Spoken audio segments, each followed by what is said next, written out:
Hey yogis, this is going to be a yin style yoga practice that is suitable for beginners. So if you are newer to yin yoga, it's a very different style of yoga than what you might be used to, such as vinyasa or any other form of a more yang kind of yoga.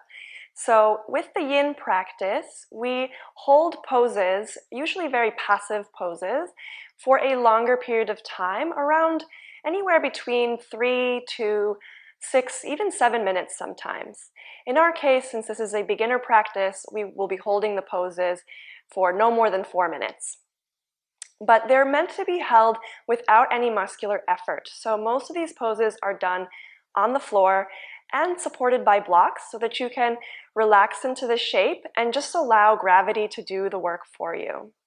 So I'll explain a few more things about the yin practice as we get into these poses.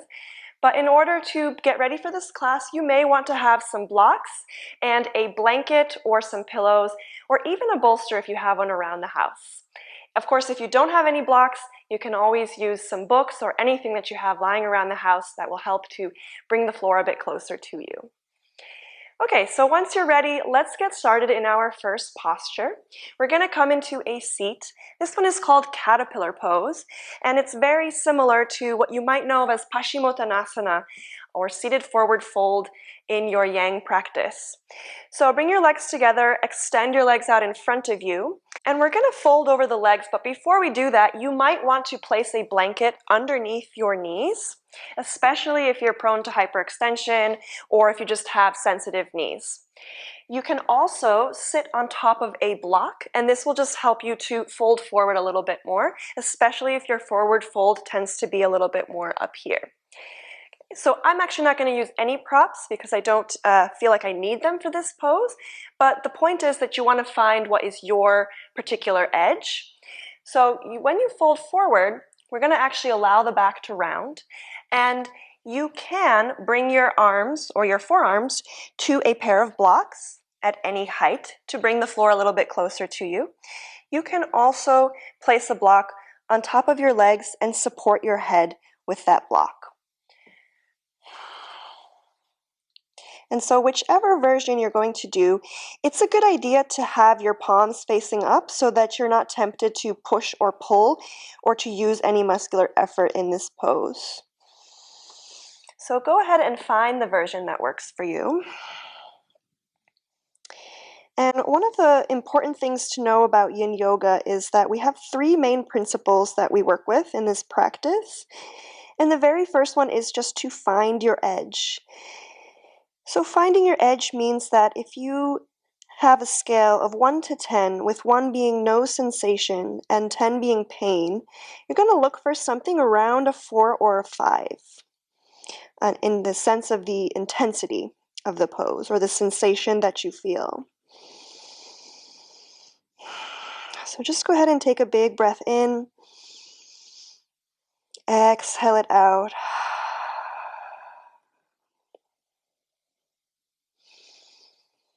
And the second principle of Yin Yoga is to resolve to be still. And so that just basically means no fidgeting.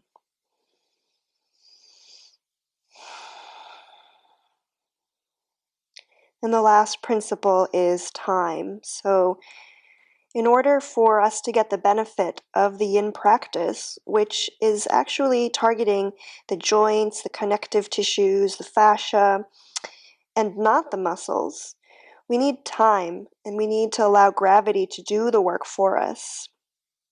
And so here's where we will hold the pose, and we're going to hold this one for about 4 minutes.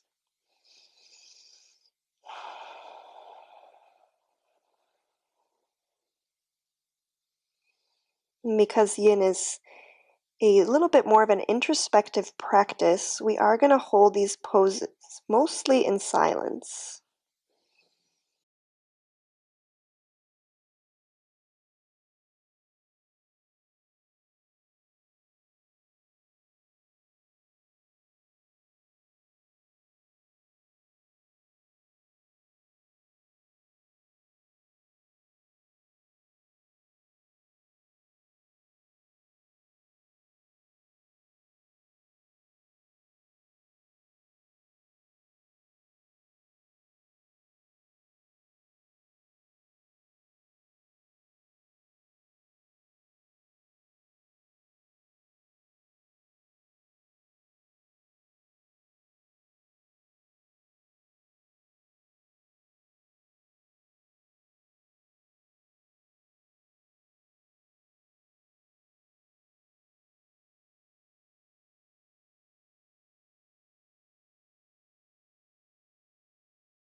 Take a moment to check in with your breath. Allow it to be big and smooth and natural in and out of your nose. Notice if you can soften anywhere.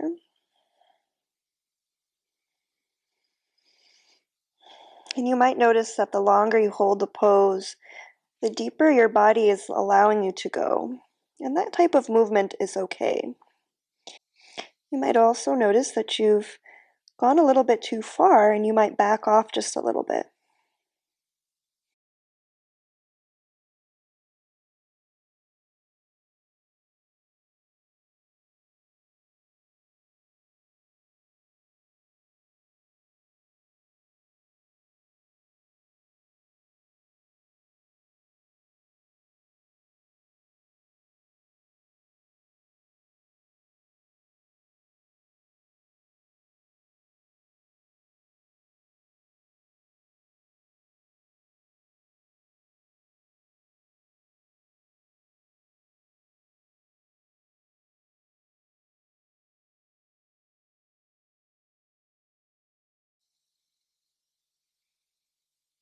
And take just a few more breaths here.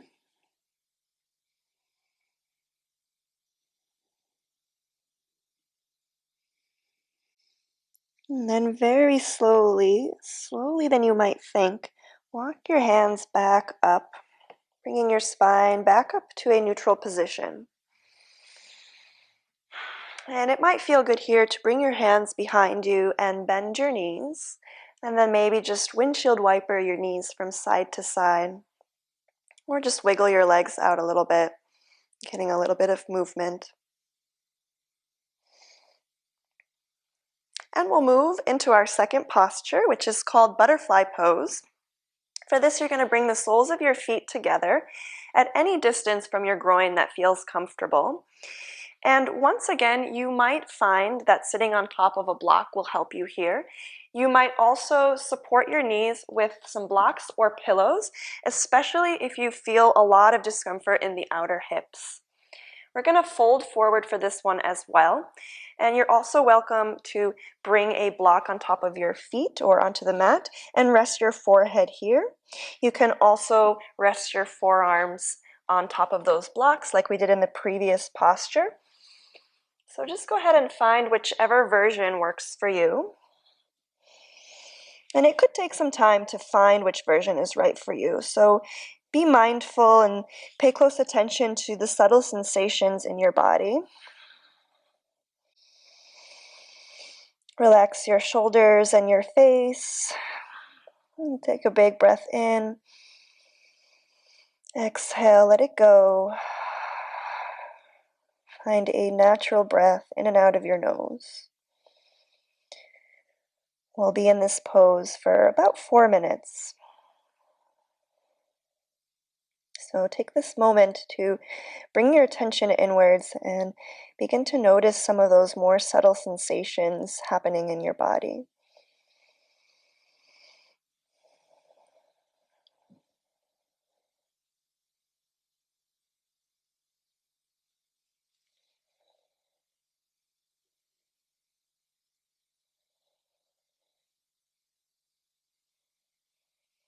Notice where you can soften and allow your body to melt a little bit deeper, trusting that gravity will do all the work for you.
Check in with your breath and notice if your mind is beginning to wander all over the place. And see if you can ground yourself by bringing your attention back to your breath.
Very slowly, begin to walk your hands back up,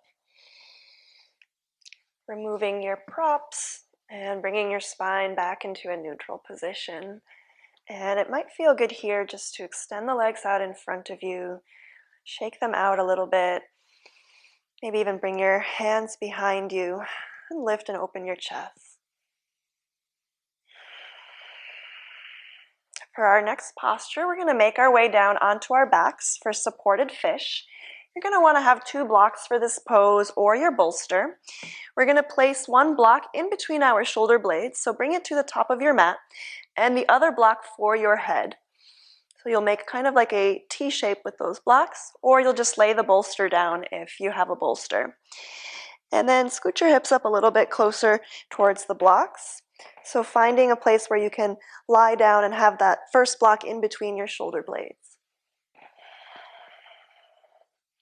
From here, you can either take the soles of the feet together and let the knees knock out to the side, like we did in the butterfly pose, or you can simply extend your legs out in front of you, and you can also just have the soles of the feet down on the mat with your knees bent.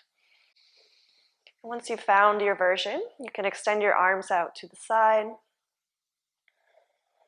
and take a moment to come back to your breath,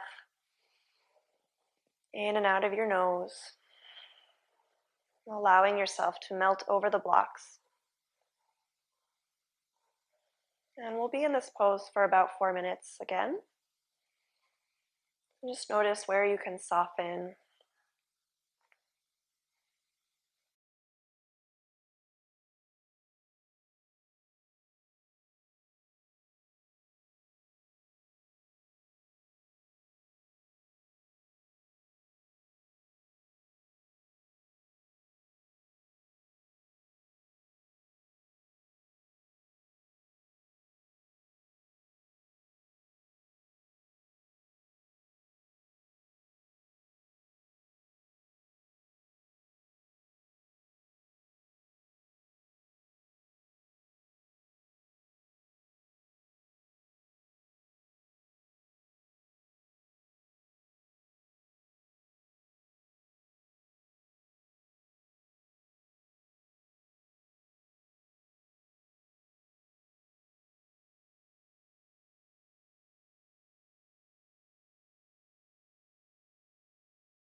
And slowly begin to make your way back up to a seat.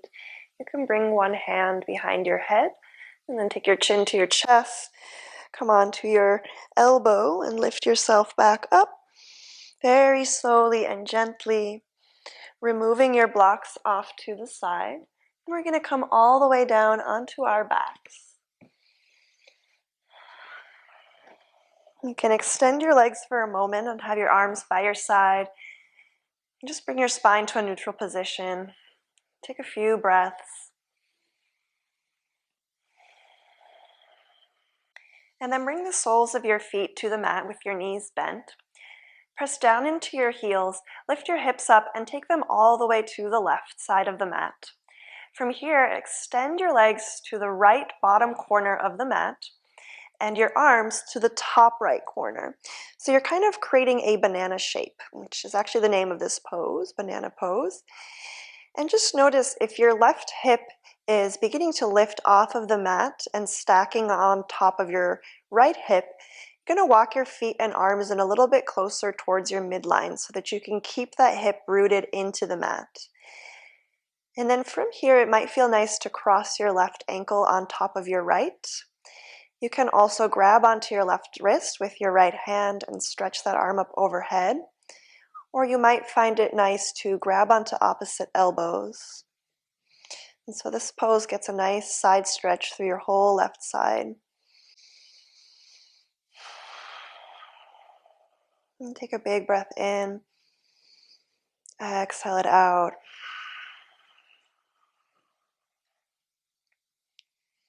Once again, trying not to hold any muscular effort here. So just notice if there's anywhere that you can soften.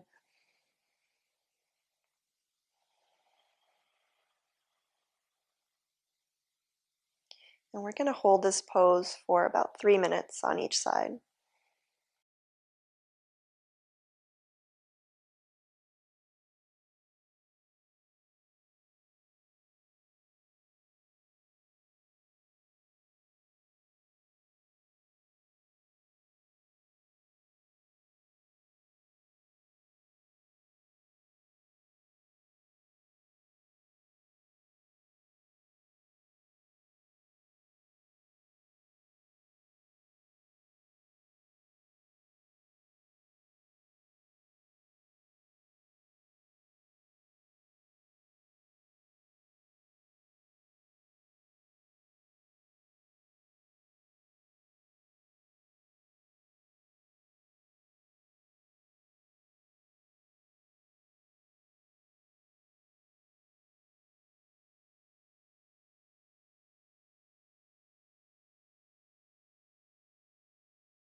One of the reasons that we marinate, as I like to call it, in these poses for such a long time is so that we can put a healthy kind of stress on our joints and connective tissues, which is really what this practice is targeting, rather than the muscles as we're used to in our more yang style of yoga.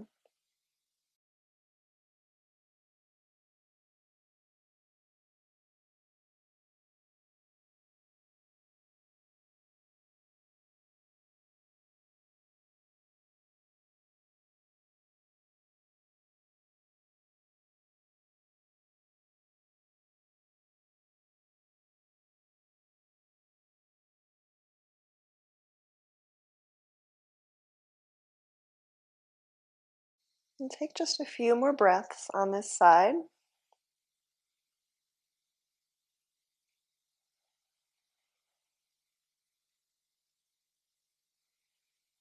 And if you're crossing your left ankle on top of your right, slowly uncross your legs. If you're holding on to opposite elbows, let your arms release. You can bend your knees and then press down into your heels to bring your hips back to a neutral position. Allow your spine to be in a neutral place for just a moment. Take a few breaths here. And then press into your heels, lift your hips up off the mat, send them all the way over to the right side of the mat. Take your feet to the bottom left corner and your arms to the upper left corner. And once again, if your right hip is floating off of the mat, walk your hands and feet a little bit closer towards your midline, so getting a little bit less curve in your banana shape so that you can keep that right hip rooted. And then you might cross your right ankle above your left this time. You can grab onto your right wrist and stretch that arm up towards the left side. And you can also grab onto opposite elbows. Come back to your breath. Let it be smooth and natural. In and out of your nose.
Although the Yin Yoga postures are practiced somewhat passively, many people find that it can actually be a lot more challenging to be still than to be in movement.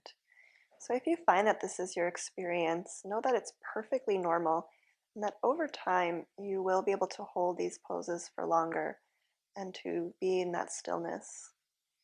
So just notice if you are feeling uncomfortable with the stillness, see if you can just pay attention to what is coming up and allow yourself to come back to your breath, softening into the pose.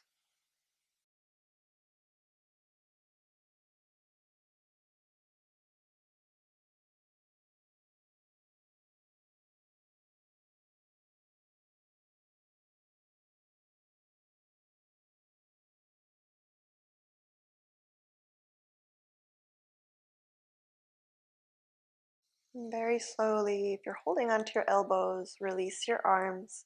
You can uncross your legs and then bring your spine back to a neutral position. And let's just extend legs and arms here for a moment. Take a few breaths.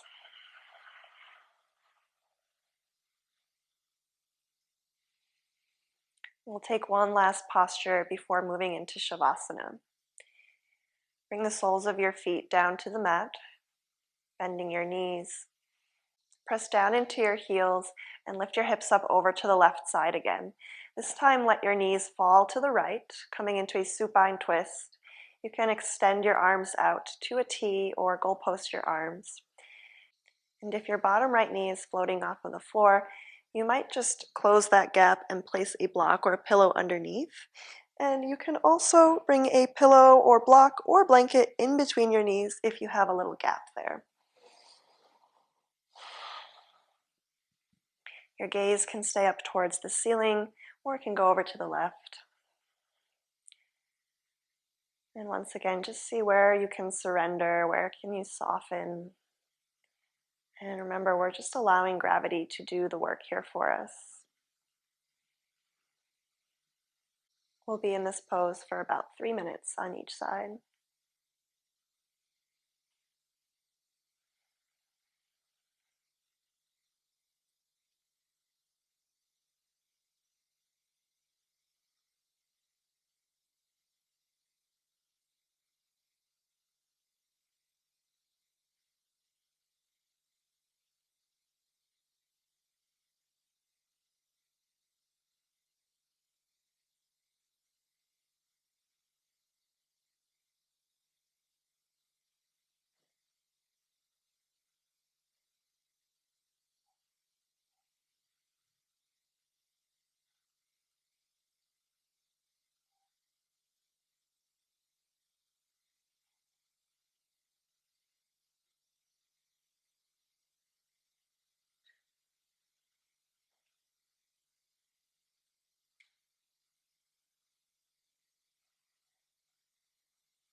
And take just a few more breaths here.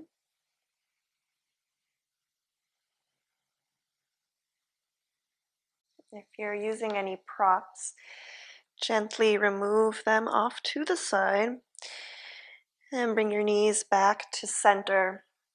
Bring your spine back to a neutral position. And then press down into your heels, lift your hips off the floor, take them over to the right. Let your knees drop over to the left. And once again, just check in here. Notice if you need a block underneath that bottom knee, or if you'd like to place a blanket or pillow in between your knees.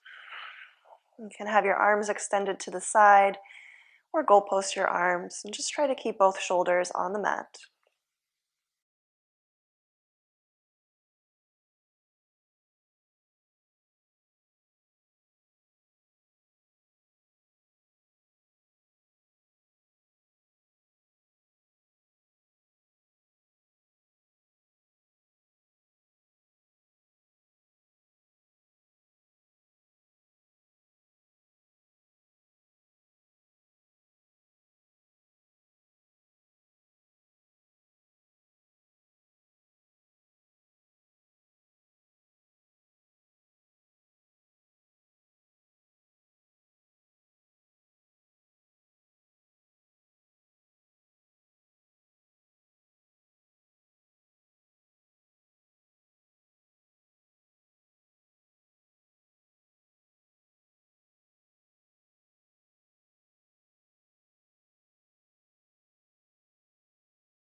And take 1 or 2 more breaths here.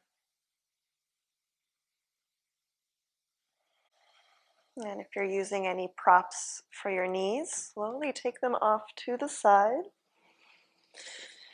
And bring your knees back up towards the ceiling. Bring your spine into a neutral position. And we'll set up for our final resting pose, Shavasana. So get comfortable lying on your back. You might place a blanket or some pillows underneath your knees. Arms can come by your side, palms facing up towards the ceiling.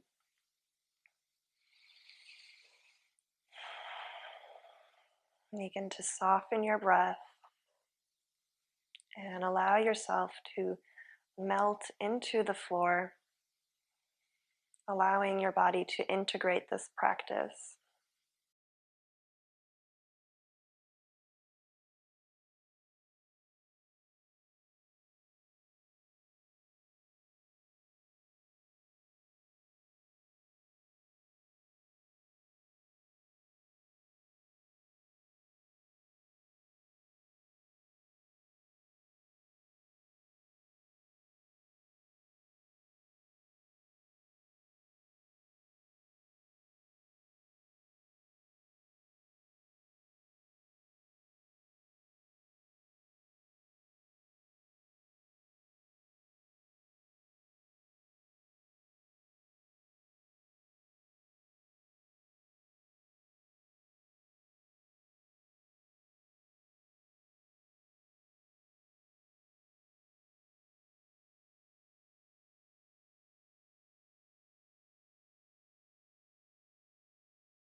Slowly begin to wiggle your fingers and your toes. Maybe raise your arms up overhead, get a nice stretch through the whole body.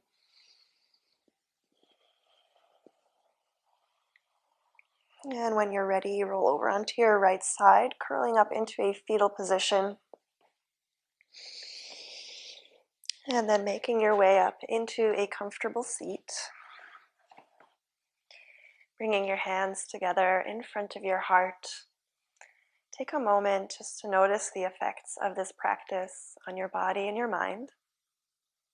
And we'll finish this practice with a big breath together. Inhale. Exhale, let it go.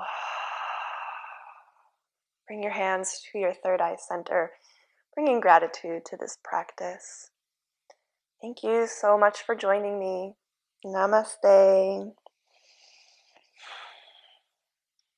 I hope you enjoyed this Yin class. If you feel inspired, please subscribe to my YouTube channel. This will help me to keep uploading free classes for you to enjoy. And I promise I will be uploading more Yin style classes. So if you like this, I will be offering more in the next few weeks. So stay tuned. And also, please feel free to leave a comment letting me know how you like this class and also what other kinds of topics you're interested in for future classes. So thanks again and have a beautiful day.